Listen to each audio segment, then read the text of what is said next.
Okay, let's get started. Welcome to our conversation today titled Data Privacy, What Retailers Need to Know.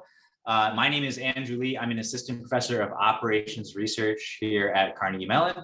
And maybe most relevant for today, I'm one of the leaders of ENAiBLE, which is a retail and services collaborative, joint with CMU's School of Computer Science and Tepper School of Business. As many of you know by now, but for the benefit of those who are new, ENAiBLE is a unique forum aimed at the retail and services industries for meeting the needs of their customers through advances in both design and technology. There's more info on our site at cmu.edu/enable.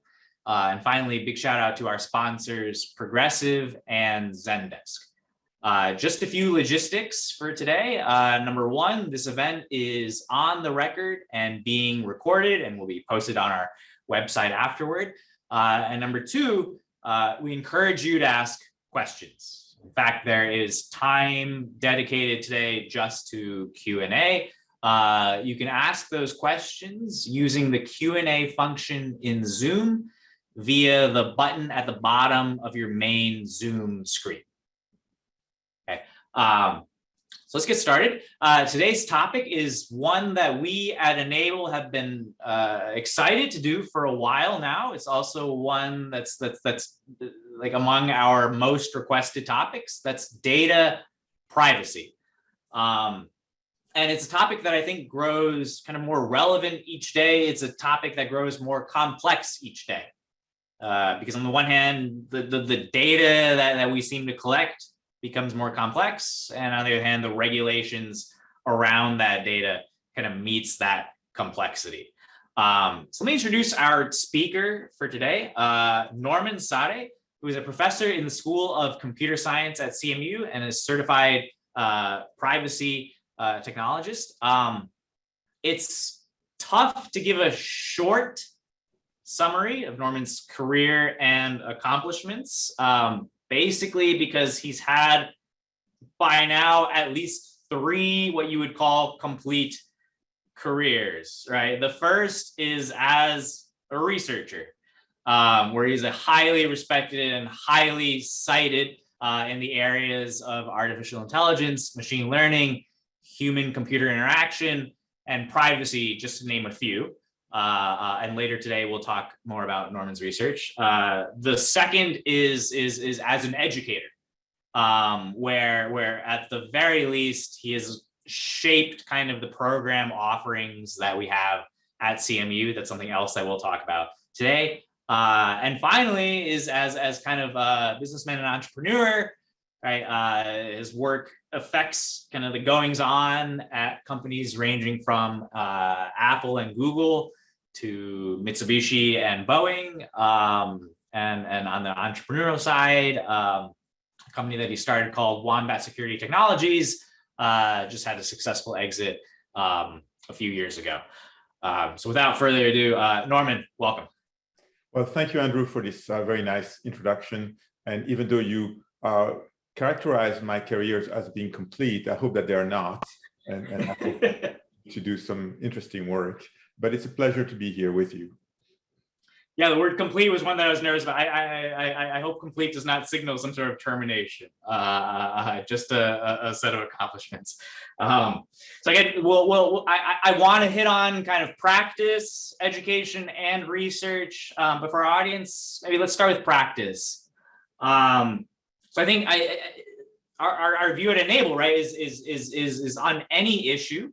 It's kind of useful to think about things in terms of challenges versus opportunities, right? Now, privacy is one of those that I imagine for practitioners is usually a challenge. So maybe let's start there. Challenges. What are the primary challenges that retailers or service providers kind of face right now with respect to data privacy?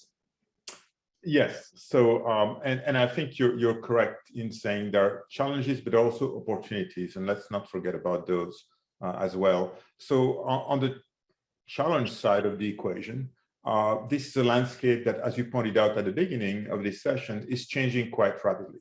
right? So on the regulatory side, we've seen a number of new laws being introduced.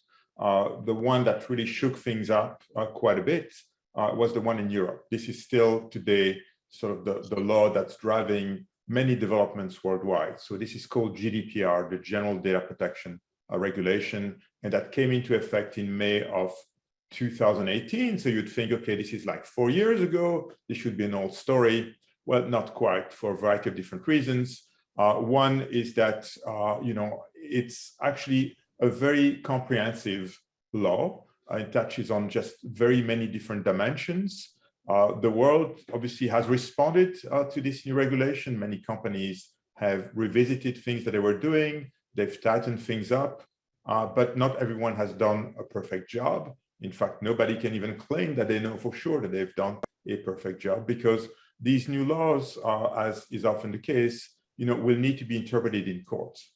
And then as they get interpreted in courts and, the interpretations clarify different things, then you might have to go back and revisit different things. Some companies have decided to take, a fairly strong stand against certain types of interpretations and have sort of said, we'll see in court. And if we lose, then we potentially, revise, what we're doing. And so this remains very challenging for many organizations today. Because we're talking about the retail sector today, and we're talking about GDPR, the largest fine so far, was a fine that was imposed on Amazon last year. That was 746 million euros, right? So this is not pocket change. I mean, we're talking about real meaningful, amounts of money here. And that's a very drastic change from the situation just a few years ago, where, if you travel back in time just by a few years, the more significant fines were in the millions of dollars, but like, a handful of millions of dollars. The largest, other examples of retailers, I don't mean to scare people, right? So Amazon, for instance, was fined because it violated cookie consent rules, right? Something that you would think would be pretty basic. And I'm happy to expand on that. But Europe has, in GDPR, taken a, very pro-consumer, view of what it means to properly consider privacy. Privacy in Europe is, considered to be a fundamental human right. At the international level, even at the level of the UN, privacy is viewed as a fundamental human right. In the European view, and in the view of many new regulations that are coming out, including here in the US, if you look at California, for instance, the data subject, or the person whose data is being collected, is really still viewed as owning that data, right? And that's a big change in culture for many organizations, in particular organizations that have built themselves using machine learning, data mining, technologies that are obviously very important in the retail sector, right? So there's that whole aspect. So another example of a big fine last year, somewhat smaller than Amazon, but H&M, right? Big retail company, 35 million euros, right? So those are the kinds of figures. And in case you're thinking, oh, that's only in Europe. Well, number one, Amazon is a US company, at least that's the way I think of it. They're clearly a global company, but these European laws apply worldwide, right? So this is something that people, they would initially hear about it and they would dismiss it. That's just for the Europeans. I don't have to care about that. No, that's not correct, because Europeans can come to your website and in fact, they can use your app. There are many different provisions that effectively ensure that these laws go beyond just the borders of Europe and extend beyond that. But the truth is that the biggest fine ever in privacy is not coming out of Europe, right? It's actually coming out of the US. So the Federal Trade Commission slapped a $5 billion fine, $5 billion US, right? And that was actually on Facebook. And that was the Cambridge Analytica fiasco. And so the point here that I'm making is that, you're asking me what is changing and why is it challenging?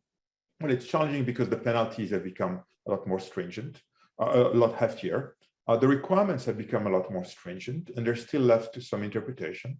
Obviously, we're getting more and more clarifications in the courts, right? So we just earlier this year, just to point out something else that's, perhaps some people don't know about. So Google Analytics, right?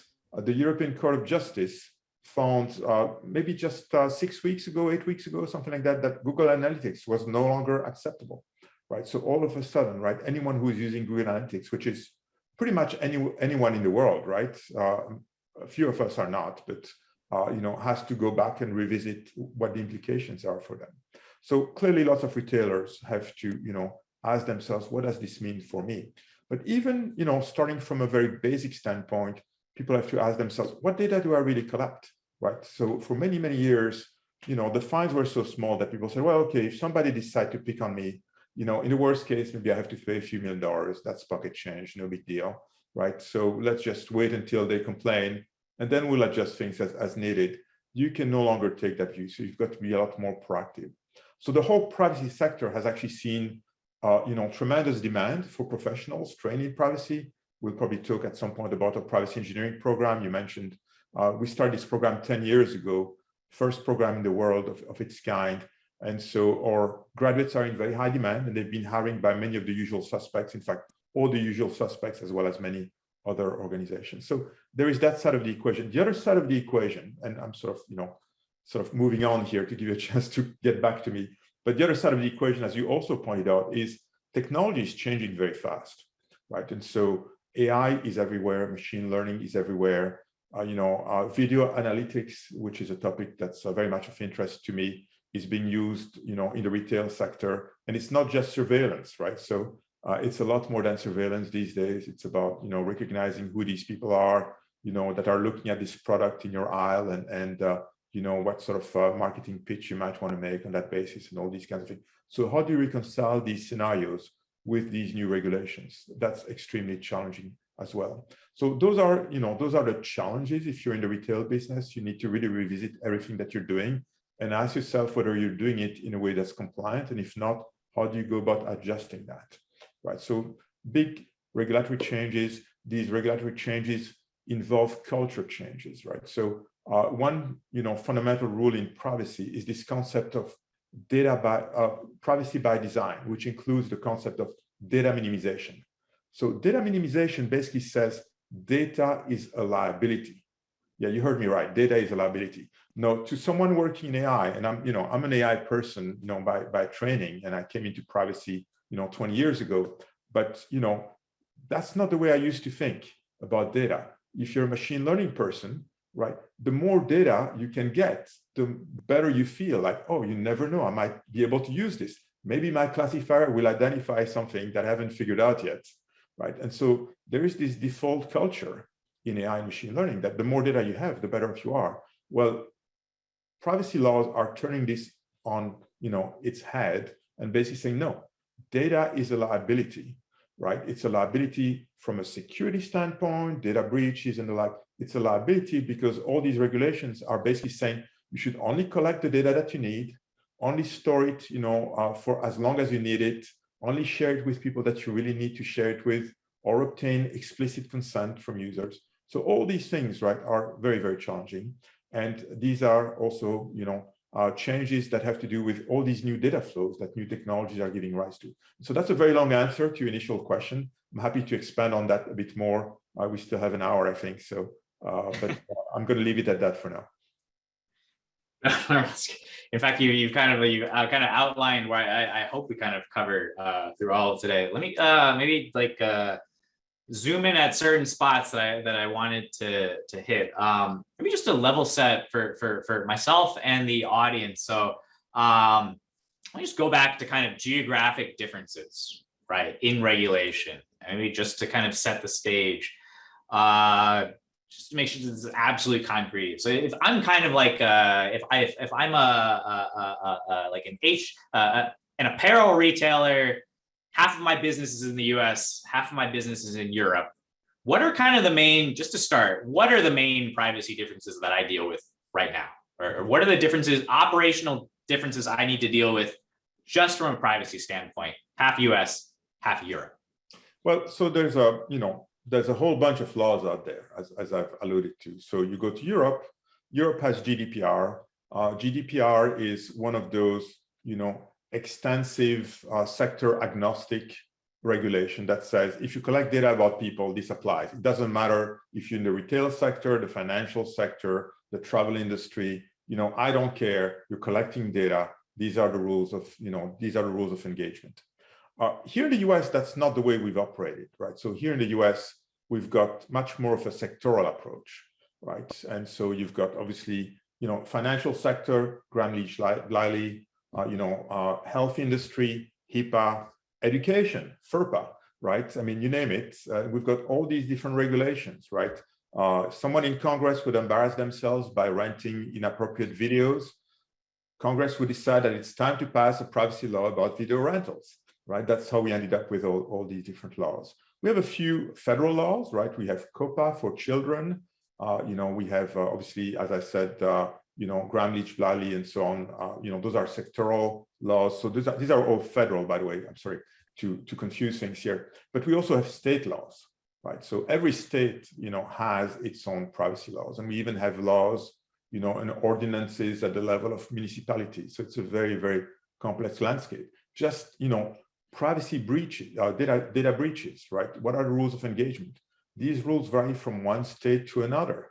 These rules even vary based on the municipality where this is taking place. And so this is obviously very, very complex. So what, at a high level, what does this mean for an organization?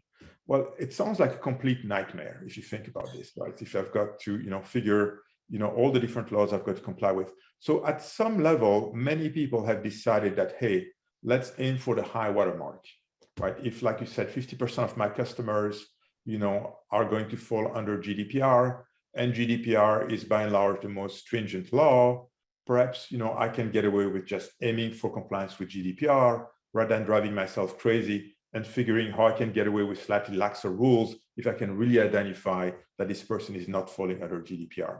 So many organizations, right, and that's in general recommendation, will try to focus on being compliant with GDPR.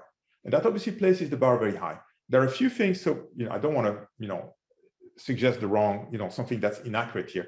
Cpra, for instance, in California, right? So the California Consumer Privacy Act and Cpra, which will effectively reinforce this law starting in January of 2023, impose slightly different rules of engagement. And so being, just compliant with GDPR will not ensure that you're perfectly compliant with Cpra, but it's going to get you there, 99% of the way.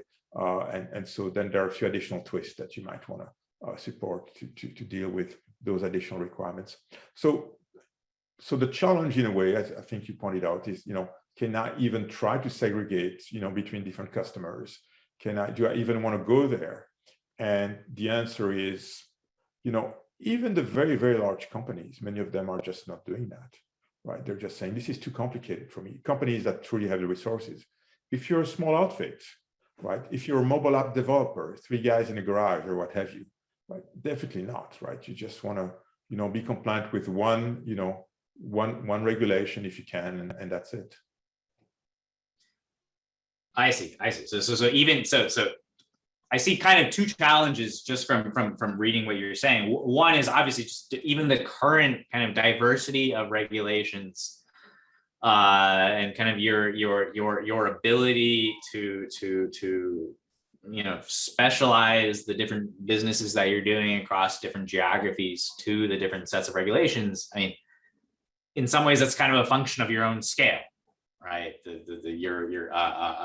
And at smaller scale, you just kind of you're kind of left with this game of what else can I do other than kind of satisfy the most conservative of regulations. There's another dimension that you kind of brought up, which is something about prediction, which is to say that these things are changing over time. Right, GDPR you said was 2018, right? And these things they're evolving, right? And in the same way that things evolve fast in California, things evolve fast in the US. Probably 20 years from now, I shouldn't say probably, maybe 20 years from now we'll have converged to something. But along that time dimension, same question: how does a small, medium, large firm think about just this uncertainty over time? Right. So, by and large, like I said, things will continue to evolve, no question, right? As we speak here, there are new laws being introduced around the world, right? So GDPR, for instance, has had a major impact on laws, from Japan to China to Brazil, right? All these countries have actually overhauled their privacy laws, and many of them are very similar to GDPR. But GDPR itself, as we discussed, is evolving. Its interpretation is evolving. We're talking about Google Analytics, right? And there are new laws being introduced so privacy now is increasingly being viewed in the broader context of ethics, right? And so privacy, if you go back to what is privacy, it's actually, you know, a way of formalizing a set of basic ethical principles. And those principles include, for instance, you know, transparency, right? Like, you know, if you collect data about me, it would be good if I could, you know, find out what data you collect about me, who you are, for what purpose you're collecting it. There's a concept of agency, right? I, you know, should have, you know, retained some control over my destiny, to sort of, you know, use grand language here. And in privacy, this includes giving you some control over what data can be collected about you, what can be done with that data, these opt-ins and opt-outs and these cookie consents that we're talking about. Those are fundamentally, you know, ethical issues. And so, you know, fairness is another one, right? So if you look at GDPR, for instance, it's got provisions about fairness, like if you opt out or you decide not to opt in of certain practices, companies are not allowed to discriminate against you. There's also this concept of fairness in terms of, you know, the data that's being collected about you should be commensurate with, you know, the value and that's going to be returned back to you as a user, right? So, you know, if you just need to, you know, find where the nearest bus is, it's probably not reasonable to ask you for your genetic, you know, or, you know, some biometrics or what have you, right? So those are examples, obviously extreme examples in this case. And so increasingly, you know, this discussion about privacy that's taking place as we speak here worldwide is sort of broadening up and looking at these, you know, ethical questions, in particular in the context of AI, right? Obviously, AI, as we know, has given rise to a lot of questions about interpretability and fairness, right, and control. And some of these provisions are already found in, you know, privacy laws like GDPR. So under GDPR, you have the right to object to automated decisions. You have to say, I'm not okay with you, you know, figuring my, you know, credit scored automatically. I'd like a human being to be involved in the process, right? Those are things that you have the right to request. So you have, you know, more of these regulations that are in pipeline as we speak. The challenge for these regulations, if you're too aggressive as a regulator, and sometimes people have been, you get ahead of, you know, people's understanding of what's needed, and you might come up with rules that are just, you know, going to be too restrictive. You don't want to do that. So I agree with you that things will continue to evolve over the next 20 years. Because today, if you ask me, you know, what should we do as far as, you know, fairness, or what should we do as far as interpretability? Well, the state of the art, in a way, places some limits of the recommendations and the best practices that you might want to potentially include in new laws. Hopefully 10, 20 years from now, we'll know better. We'll have some additional ideas, right? For instance, in the privacy space, there are technologies like differential privacy that have emerged that enable you to actually sanitize data and reduce some of the privacy risks. There are techniques, and I'm not going to go into the details, that use cryptographic protocols called multi-party computation, where you manage to find out some results without actually sharing data between different parties that have the data that you need to manipulate to get to those results. So there are lots of interesting things taking place. And as these things, you know, become more practical, you might also find them, you know, in your regulations in the future. Probably, again, a very long answer to your question, but I'd like to return the ball back to you. Oh, Norman, this is great. Let me like along those lines, we have time. We will certainly hit on research specifically, but I feel this might be the right moment to kind of ask that's kind of two flavors of questions, and you can choose which one is kind of the right one to answer, right? One question that I'm kind of thinking is, okay, in the space of this general, but you know, like we can narrow it down, right? In the space of all the kind of, I'm viewing this from the perspective of governments, right? Having to decide on privacy policies, right? Is there kind of one privacy question where you kind of have a strong opinion that, hey, there's there's kind of a right way to do this, and there's a certain set of laws doing it the right way already, or in fact nothing is correct right now. And the related question is like towards research, and are there open problems, right, that perhaps research can be helping us with along those lines? Big question. I'll let you to kind of choose whichever. How many hours do I have to answer this one? within the time frame of this event. Okay. I'll do my very best. So there are lots of challenges, right? So I think we already talked about the fact that all these changes, are challenging for industry. The larger organizations, right? They've got the resources, they've got the lawyers, they've hired many people from our programs. They're well equipped to, anticipate these changes. They have people who are actually following these laws as they're being worked on. They lobby on these things also. And, they tend to be well prepared, and they tend to be prepared in time, and they have no choice because they're under, very, very close scrutiny as well. For many smaller outfits, this is much, much more challenging. They just don't have the resources.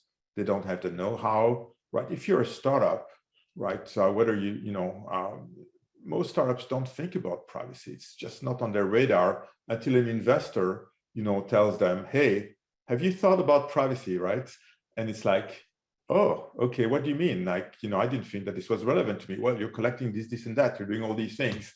You better get your act together. This is never going to fly, right? So the investors sometimes will, come and, educate these entrepreneurs and tell them, look, it's time that you think about it. Or the customers, right? The customers, if you try to sell to a bigger customer, are going to say, my goodness, and where exactly are you storing that data? And, what are you doing? And then all of a sudden they realize they've got a problem on their hands, right? So there is certainly that dimension. But at the same time, and from a consumer's perspective, and, from my perspective, personally, I think these new regulations are an important step in the right direction. There's been a ton of studies out there that have shown that, number one, people care about privacy, right? But there's also been a ton of resignation among people, this feeling that this is hopeless, right? The train has left the station, my data is compromised for the rest of time, so people know everything about me. It's absolutely hopeless. But when you tell people, and my group and others have done this over the years, when you tell people what those data flows are and how their data is being used, there is really surprise in many scenarios. And it's like, oh my goodness, I had no idea that this was taking place. Is there a way I can actually control this stuff, right? And so there's a lot of that taking place. And so these new regulations are in part about addressing that, trying to ensure that there is more transparency, trying to ensure that people have more control. And it's not like people want to say no to everything. I mean, there are people who enjoy seeing ads. There are people who appreciate personalized, marketing messages. So it's not, blacks versus white. It's not, yes or no. There's a lot of, very nuanced views among people.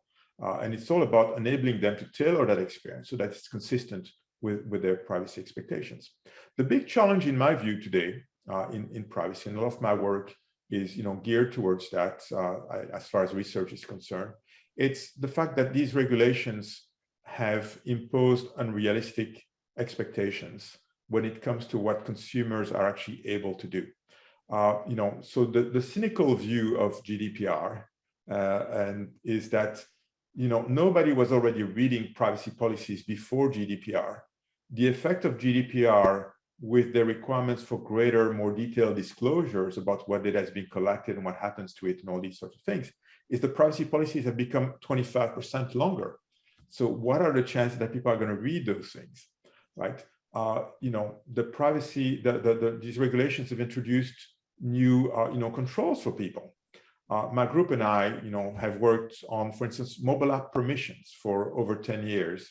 And many of the things we've done have actually been adapted, for the solutions you have now, in iOS with your iPhone or in Android with Google. We had, pretty substantial influence on developments in that space.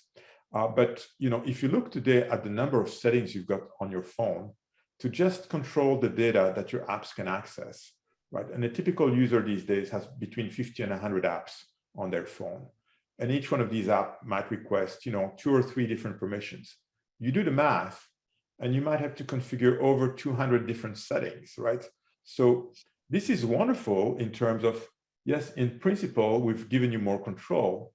In practice, it's overwhelming, right? So how do we reconcile, this desire for control and more information with, practical, considerations about how much time people have, what they're actually capable of understanding, and all these other sorts of things. And so an example that's, is probably very easy to understand is if you think about these cookie banners that keep on popping up now because of the European laws, e-privacy and GDPR, right? When I see these pop-ups, most of the time, I just want to go with the minimum number of cookies. And many people are like that, right? So why is it that every time I go to a new website, I'm actually supposed to re-enter this again and again and again? And it's not even a standardized format. Every website has its own slightly different way of doing things. So why not have APIs that standardize this? Why not have a setting in my browser where I can configure these things once and for all? And as I travel from one website to the next, my browser can just communicate my preferences without any intervention on my part and ensure that my experience is consistent with my expectations, right? And so the same thing can actually be done with a number of different technologies. So my group and I have been advocating now for many years that, and we've done tons of research to show that there's just no practical way of doing this differently. We've advocated for APIs that would actually simplify this process for everyone, right? But today, unfortunately, that's not the case. And this is used to the detriment of consumers, right? So there are lots of companies that are playing games, whether intentionally or not, but this is this concept of dark pattern, right? I don't know if you've heard about that dark pattern. A dark pattern is basically a way in which you give people their rights, like the right to choose whether or not to accept cookies, but you're going to bias the way in which you present things to significantly increase the chance that people, either end up not exercising their rights or, increase the chance that they perhaps make the selection that's not terribly likely to be aligned with their preferences, but more beneficial to the website operator or to the mobile app developer or what have you. These dark patterns are pervasive. Right? When you do, for instance, research systematically, I've not done this myself, but others have, on, for instance, these cookie pop-ups, right? You find that, I don't know what the exact percentage is, but it might be like 80 or 90% of the times there are dark patterns involved. They're going to, highlight the choice where you agree to all the cookies, or they're going to require you to click through a few additional links before you can actually modify the settings. By default, the settings will be very permissive, which is actually, all these, by the way, are non-compliant with GDPR, just to be perfectly clear. It's just that the regulators have not had the time yet to, focus their attention on that. But, so from my perspective, usability is the next frontier in privacy. How do we reconcile these great aspirations that have been formalized now in these regulations, but make them practical for users? And in fact, how do we also develop tools to make it easier for, for industry, right? For retailers to also more systematically ensure that they are compliant, because it's not an easy proposition for retailers either, right? But some standardization would certainly make it easier. And so, when we talk about research, I'd be happy to talk about various tools that we've developed for industry to deal with trying to automate the compliance verification process. You cannot fully automate these things, but there are lots of things that you can do to really assist people and ensure they're more systematic. So those are examples of things that we're looking at. There's a lot more I can talk about, but since you asked me to finish before the end of the session, I'm going to stop here. All right, no, we will certainly come back very soon to those same tools. Let me just kind of finish the pure practice part of today by asking kind of a related question. This might be the most challenging, right? So coming back to challenges and opportunities of privacy, we've certainly hit on the main. So if I'm a retailer, we have touched on the main challenges. that I would face, right? Are there opportunities, again, me, just the retailer, are there opportunities for me, either by doing privacy the right way or just from kind of privacy law in general?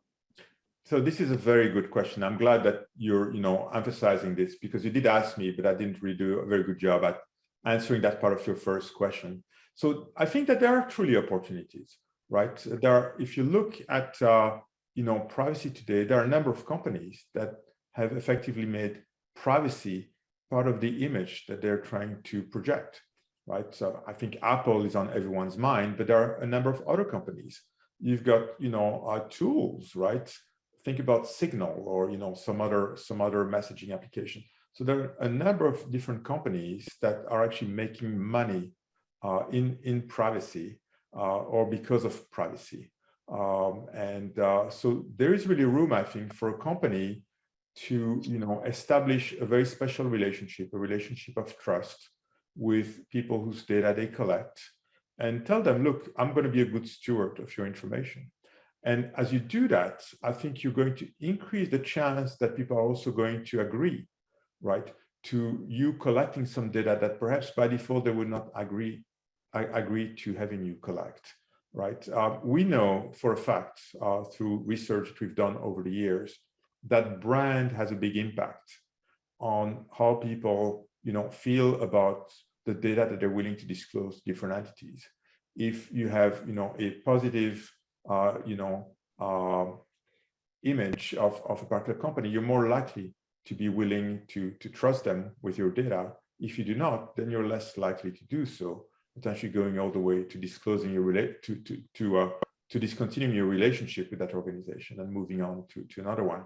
So I think privacy now has reached that level of awareness, and it's a new development, right? This was not even the case, I would say, 5 years ago. But we've really seen a big change. I mean, you see a lot more people being aware of privacy issues, realizing that these issues, can go well beyond. It's not just about, the ads that you're going to see. Here in the US, I mean, the data flows that we're being subjected to are just so diverse, right? As we discussed, there's a whole market, obviously, for the aggregation of your data and the reselling of your data.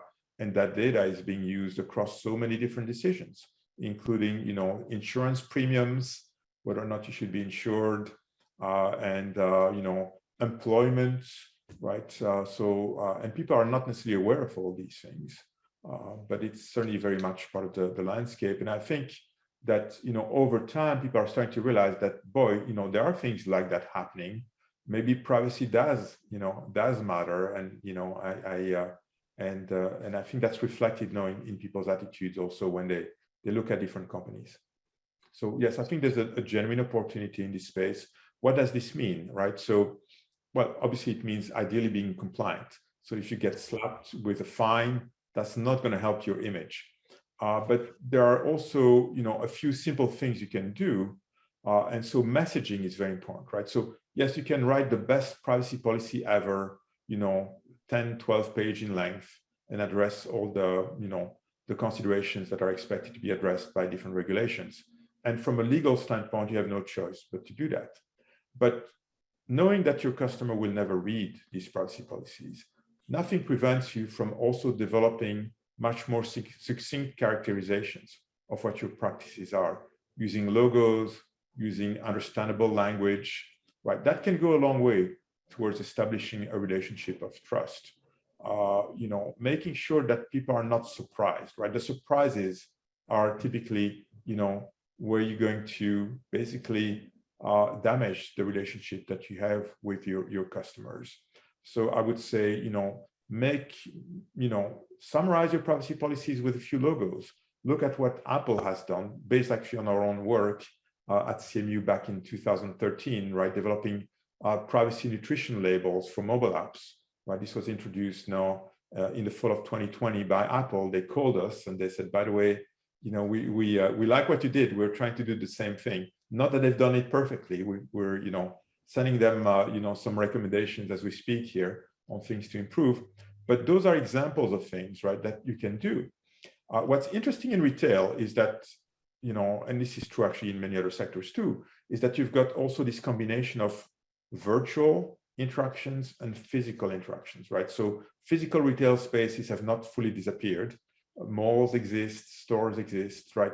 There are actually significant opportunities there to be more transparent about what you're doing as you follow people as they go from one aisle to another, whether it's using Bluetooth signals or, cameras and video analytics and the like. There's room to have, pretty conspicuous signs telling people what you're doing, maybe getting them to even opt in, which you have to actually do in Europe, or giving them a more visible way of opting out, as you have to do under CCPA, Cpra in California, for instance. So those are things that come to mind. I'm happy to expand some more on this, but again, I'd like to give you a chance to potentially redirect the conversation. Sure. I mean, it's clear we could fill probably 8 hours of this. I want to steer us in fact towards stuff going on at CMU. You've got as I said at the beginning, 3 ongoing, not complete, ongoing careers, right? A second one is in education, right? And specifically for our topic today, there's a ton of stuff going on at CMU with respect to education around privacy. An example of that is we have a dedicated master's program in privacy engineering, which you at the very least direct, probably founded, right? This is one of the things that you've done. Maybe just starting there, kind of specifically for our practitioners, what are those students learning, and where do you see those students going? Well, thank you for asking. Yes, so we were the first ones to start a privacy engineering program. The story behind that is we're a group of faculty. I think we can claim to probably be the strongest research group in the world in privacy. We have an unbelievable collection of faculty. It's not me, it's really the group as a whole. We've been lucky enough over the years to just really build, unique strength in this space. And, many of the big tech companies would hire our PhD students, but those PhD students, as you know, it's a trickle, right? You don't graduate 10 PhD students in a year. And so demand even, 10, 12 years ago, very much outstripped the supply and the number of PhD students that were graduating. And so industry, would come to us on a regular basis and say, don't you have more students? Can't you have more? And so that led us to realize that really, it's probably time for us to start a master's degree in this space. And, this was back in 2012. And, this was obviously before GDPR and so on. But there was also already back then, a lot of signs pointing to the fact that this space was going to grow quite substantially over the years.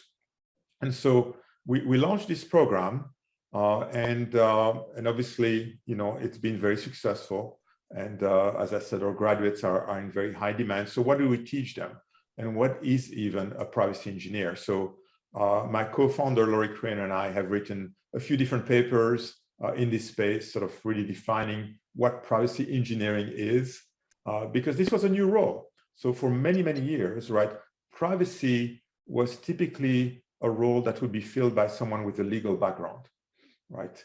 And, perhaps they had an undergrad in technology, potentially by accident, but people were really looking for lawyers in the past. And those lawyers are still very much needed, right? I'm not suggesting that they're no longer needed, but as, people started to realize that the issues they had to address required increasingly that they bridge the gap between what's really implemented, what does the code really look like, what is the code really doing, and what is the law saying we have to do. There was actually real difficulty for these two groups of people, the developers and the lawyers, to communicate. So they would often go past one another, and that would result in lots of surprises and accidents. And so the role of the privacy engineer really emerged from the recognition that there was this gap, that you really needed people who would be able to speak fluently with the lawyers, who understood the regulations, not necessarily as well as the lawyers, right? The lawyers will always know better. So it's not about replacing the lawyers, but it's about creating people who have a deep understanding of what these regulations are, what they mean, how they're evolving, who also understand coding, can also interface with the software engineers, the software developers, understand business. They can interact with the product managers. They can look at the roadmap. They can discuss trade-offs about whether or not this feature is absolutely needed and what data is needed for that feature to actually work. Can talk to the UX people in terms of the experience, because a big part of privacy these days, as we discussed, include disclosures and obtaining consent, avoiding dark patterns, those kinds of things. And so it's really about creating people who can sort of fill that gap, which became increasingly painful for many different organizations. So what do we teach people when they come into this program? Well, we have a core set of courses that they've got to take, and it ranges from obviously cybersecurity, privacy laws and regulation, fundamentals of privacy, deep privacy technology like differential privacy, which basically relies on, how do you go about statistically providing some guarantees about the fact that you've got enough noise in your data so that you minimize the risk of re-identifying people. It includes also obviously privacy engineering per se. How do you basically manage the software development process? How do you go about identifying privacy risks? What are the options available, the methodologies that have been developed to mitigate these privacy risks? UX work, so user-oriented privacy. So those are the kinds of things that we teach. And so over the course of 2 semesters, our students go through all these core courses. Then they go off, typically do a summer internship as privacy engineers in industry, and they come back in the fall semester of the second year, and they work on capstone projects. So every year we have more companies that we can handle, honestly, who come to us with interesting projects that we use with groups of students working on that, applying everything that they learn in a program. So that's what the master's program in privacy engineering does. It's highly respected. It remains, I believe, the only program of its kind today, although there are a few people who are trying to emulate what we're doing, but they don't necessarily have the breadth of expertise that we have here. And then increasingly, industry has kept on coming to us and has said, but not everybody wants to spend 16 months at Carnegie Mellon. Pittsburgh is great, but we have all these people who are already working for us. Could you also train them? And so that led us to start a part-time version of a master's program and also a certificate version of the program. And the certificate version of the program, we knew we had to start this for a long time, but we actually started it just this year. So we're actually going to start our 4th cohort this year. And so we take up to 40 students, and then we say, okay, we're full. We can't handle more than that. So we have our 4th cohort actually starting now this year, and that's going to be the steady state, moving forward. As far as I can tell, there's quite a bit of demand. And so what we do with those students is we train them over the course of 4 weekends. These are intensive weekends. They don't have to leave their job. We have students coming from all over the world. So we've had obviously many students come from the US, East Coast, West Coast, in between, but students from Europe, students from Australia, Indonesia, Japan, Korea. And so it's really pretty amazing to see the demand. And these are, so we cover all the basics. It's very challenging to do that in 4 weekends, 8 days, basically. And we also emphasize a lot of training by doing, which means that there are lots of exercises, group exercises, individual exercises, discussions, just to give people a chance to also learn from one another. These are amazing students to have, I have to say. We've got DPOs and CPOs of top companies coming to the program, and they all participate, and they're willing to disclose, nothing compromising, but they're willing to go pretty far in terms of discussing their experience and learning from one another. So that's also been great. Thanks, Norman. And in fact, you kind of like a question appeared in the middle, like it's timed perfectly. There's a question about a kind of, is there kind of a middle ground between degree program? It seems you hit that perfectly. I want to continue this, but now might be kind of the right time I want to offer a soft close for those who need to go. We kind of advertise as 1 hour. We'll continue after that. Just a soft close at this moment.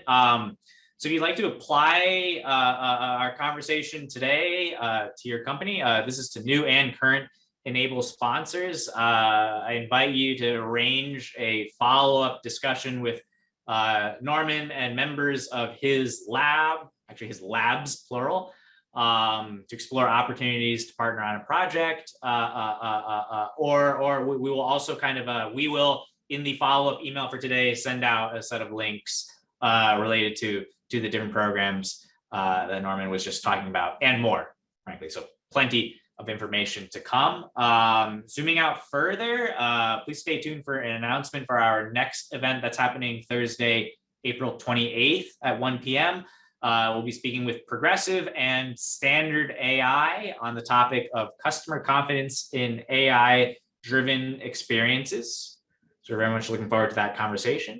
And in the meantime, again, I encourage you to check out our website where you can find more information about our mission, our activities, and very soon a recording of today's event, along with all of our previous events. As always, we love to hear about you, hear about what topics you're interested in, what areas you're interested in. Today's event was driven by suggestions, right?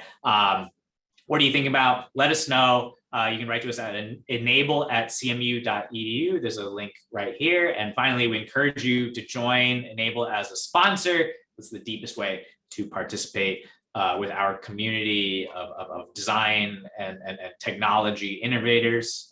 For more info, reach out to Chris Kissel at enable@cmu.edu. That'll be our soft close. So let me come back now. I want to talk research, right? We kind of left that off. Where are we headed?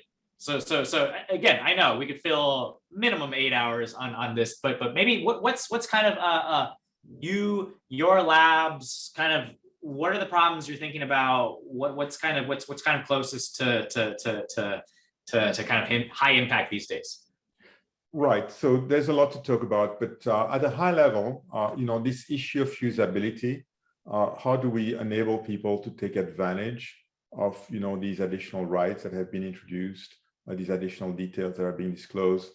I've been looking at that with my group. My secret sauce is actually AI. So I use AI and machine learning, right, to try and see if I can develop tools that will actually enable people to, operate more effectively within this richer landscape. And so this includes tools for consumers, but also tools for developers, for industry, and even for regulators, right? So for instance, with my group and I have this very large project that was starting in 2013. It's called a Frontier project. So it's one of those larger projects that the National Science Foundation occasionally funds, focusing on making privacy policies usable. And so a lot of that work has revolved around developing natural language processing technology to automatically read the text of privacy policies, extract statements from those policies, and then find more effective ways of conveying those statements to people. And so this has included, so for instance, we developed a browser extension that's actually available in the Google Chrome and Firefox store. And that extension will look for opt-out choices that are made available to you. Those opt-out choices might be, do not email me, I would like to opt out of this or that. There are a number of different things that are mandated under different regulations, but often those choices are very deep in the text of privacy policies, which nobody reads. So we develop technology that reads those policies for you, identifies those links, categorizes those links, and then exposes them to you in a tiny little window, so that as you browse from one website to another, you see what options might potentially be available to you. But more generally, we've done all sorts of different things with natural language processing technology and machine learning. We've shown that there are many different statements you can actually automatically recognize with a pretty high level of accuracy. So we've also used this to do automated privacy compliance. We did that, for instance, for mobile apps.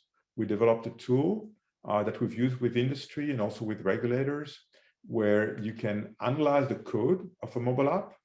And the code of that mobile app, if you analyze it, will reveal all sorts of interesting things that you might want to potentially address if you're the developer.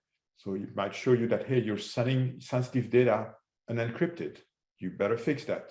Or hey, you're sharing this data with a third party, right? For whatever purpose it might be, but your privacy policy says that you're not, or your privacy, right? You better fix that, right? So we can actually identify those things automatically by looking at what your code does and looking at what your privacy policy says.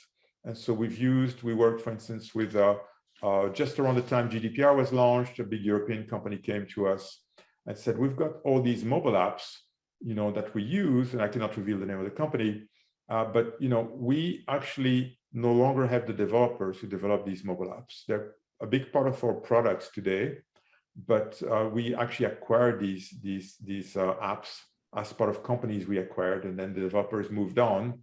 And now we have to figure if we're GDPR compliant or not. Can you please help us?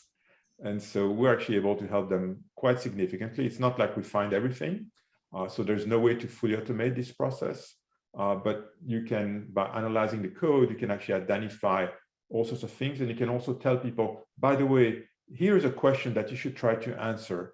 I cannot figure out the answer by just looking at the code, but please see what's going on the server side with the code, and then decide whether or not that disclosure needs to be modified. We worked with regulators, heard about the tool, and they said, that sounds very interesting. Could you actually run a few things for us? So at some point we ran an automated scan of over 1 million apps on the Android Google Play Store. And we analyzed over 1 million apps for compliance issues. And you wouldn't believe the number of compliance problems that we came across. Right? These were potential compliance issues. Everything has to be manually vetted. So I'm not, trying, but we found an average of about 3 potential compliance issues per app on average. So what does this mean? Well, it goes back to this challenge that you were asking me about at the beginning of the session. This has proven very challenging for most app developers. Most people do not understand, right, what it means to be compliant, or not even aware of what they need, what it takes to be compliant. They don't have the resources, they don't have access to lawyers, or they've got misconceptions. And so there's a tremendous gap today between what the laws require and what many people are still doing. The more sophisticated organizations, they're more or less on top of things. Not everyone is entirely, right? So you still get these big companies that get slapped. And I would argue that many of these big companies, when they get slapped, they probably knew what they're doing. They probably just made an aggressive decision on how they would interpret the law. But many of the small players, they've got no idea. And so that's obviously a big challenge. And we're trying to fix that through our research. We're trying to develop tools. We talked about these privacy labels for that developers know in iOS have to basically define. If you want to publish an app today in the iOS App Store, you actually have to specify a bunch of privacy labels, which are much more compact way of disclosing what you're doing. And Google, by the way, is introducing that next month. So they're going to have something equivalent also under their safety provision. So we've been developing tools that basically do the same thing. Look at the code of the mobile app and help people build those privacy labels. So those are also things that we can do. So that's one thing we've done. We've done a lot of modeling of people's privacy preferences. How do people feel about all these data flows? What are the things that they're okay with? What are the things that they find more problematic? Knowing those things, right, can help, for instance, people, organizations that want to establish a good relationship with their customers. Don't ask for things, or don't hope that people will agree to things they're not likely to agree to. We've developed a lot of models about what people find acceptable and not. That can potentially be used so that you don't find out the hard way. Ahead of time that, hey, let's not even go there because people will not like it, right? So we can actually do those kinds of things. Something that's very relevant, I think, also we've helped people configure privacy settings on their mobile phones. Very successful with that, using machine learning techniques. We had an app for a number of years in the Google Play Store to help people with that. It's no longer working today. We've not maintained it, but otherwise this was very successful. And then in the IoT space, which is the next frontier today, we've got all these resources out there, right, that collect data about you. We're talking about retail, Many retailers these days are trying to better understand their customers, but also trying to see what's happening in the physical space. What product is this customer looking at, or what demographic of customers are more likely to look at these products versus those products.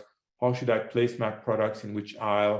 What should be most visible? And you've got all these displays these days that are basically going to change the message that they're showing to people based on who is looking.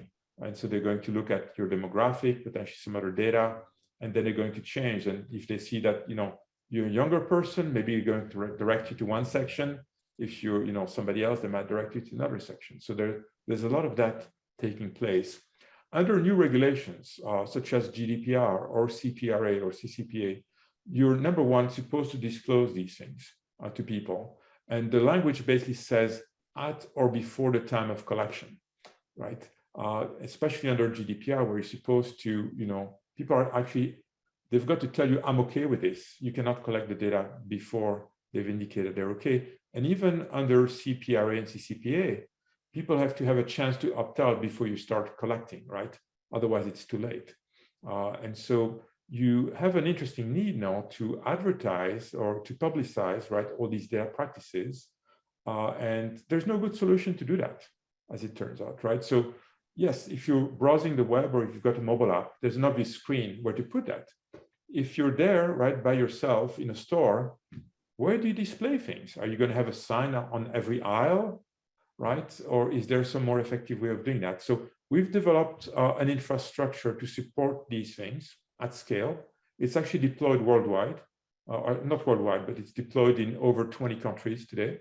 We are hosting somewhere between 100, I don't remember the exact number, somewhere between 100 and 150,000 resources. And by resource, I mean here, video analytics with cameras, sensors with microphones. There are lots of different things that are being deployed today.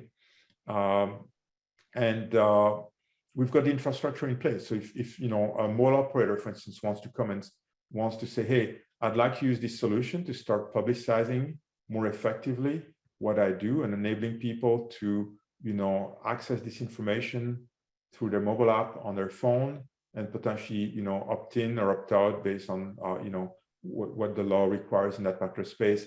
We actually have the technology to do that. And I think I shared with you a video that actually shows how that works. So if you wanted to maybe give people a chance to listen to something else than just my voice, maybe we could actually play that video if there's interest, or I can continue speaking, whichever way you prefer.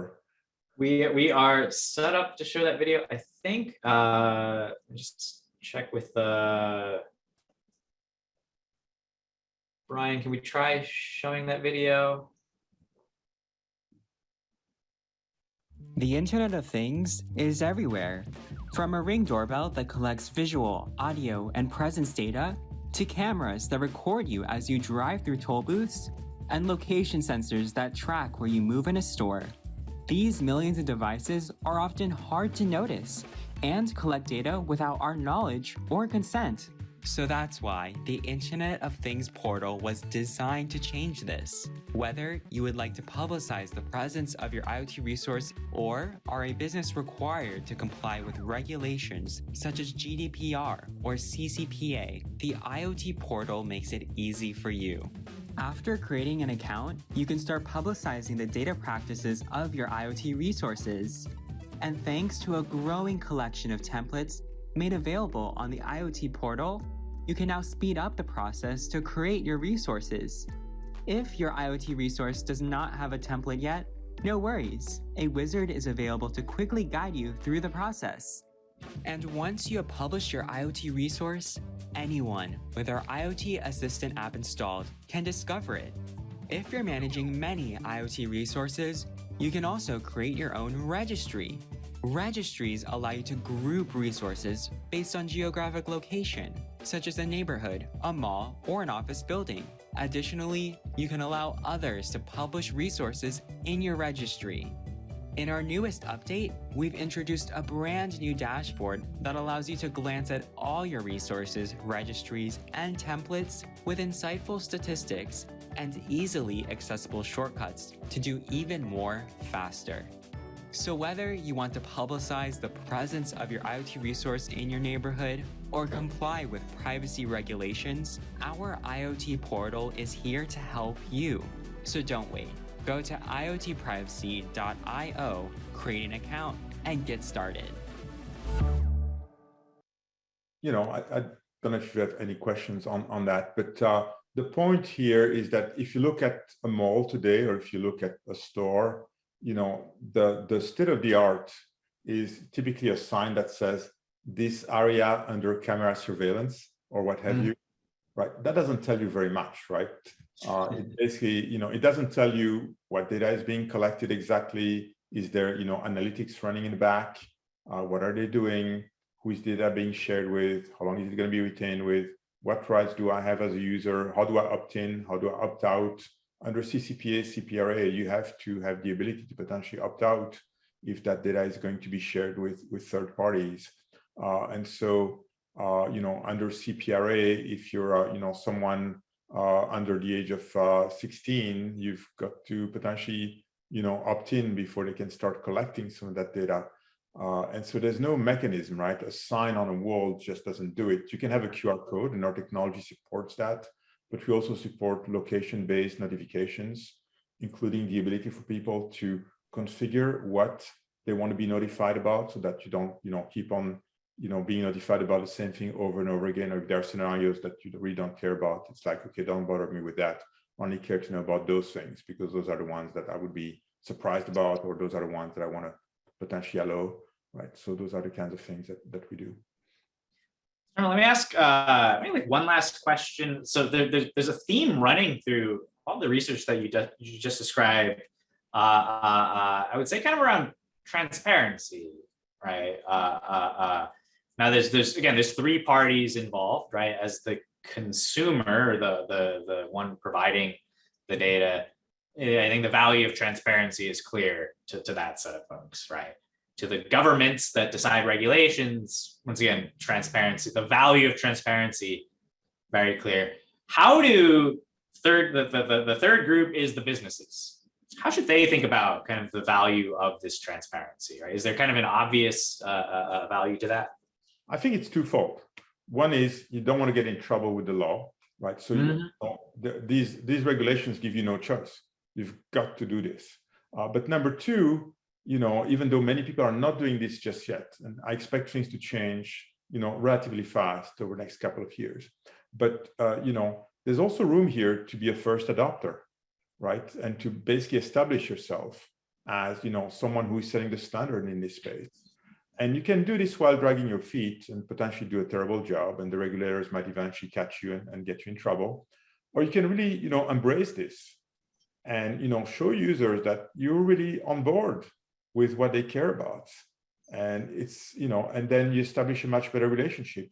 And they're much more likely to say, hey, you look like good guys. You don't look like you're trying to do things behind my back.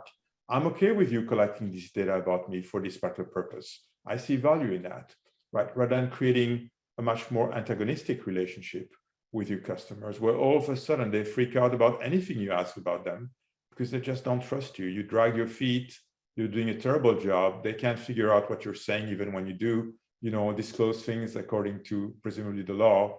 And so that, that trust relationship doesn't exist. I mean, trust with your customers and that long-term relationship is just very important. And privacy is one way, doing the right thing when it comes to privacy is one way of getting you there. All right, thanks for a great conversation. Chris, can we share the closing slide one last time? I'll wrap up here. Again, to everybody, we're going to send out a follow-up email with kind of all the info you'll need to follow up along any dimension, whether that's speaking to Norman about practice, getting into kind of our educational activities, or even research. Finally, thanks just for coming. And I want to thank everybody that helped us to put on this event. Of course, Norman, our support, Brian Yeske, Lauren Alford, Chris Kissel, who's another co-lead of mine, and our sponsors at ENAiBLE, Progressive, and Zendesk. Once again, the recording of this will be available very soon. So all the best. Stay safe. Thanks, everybody. Thank you.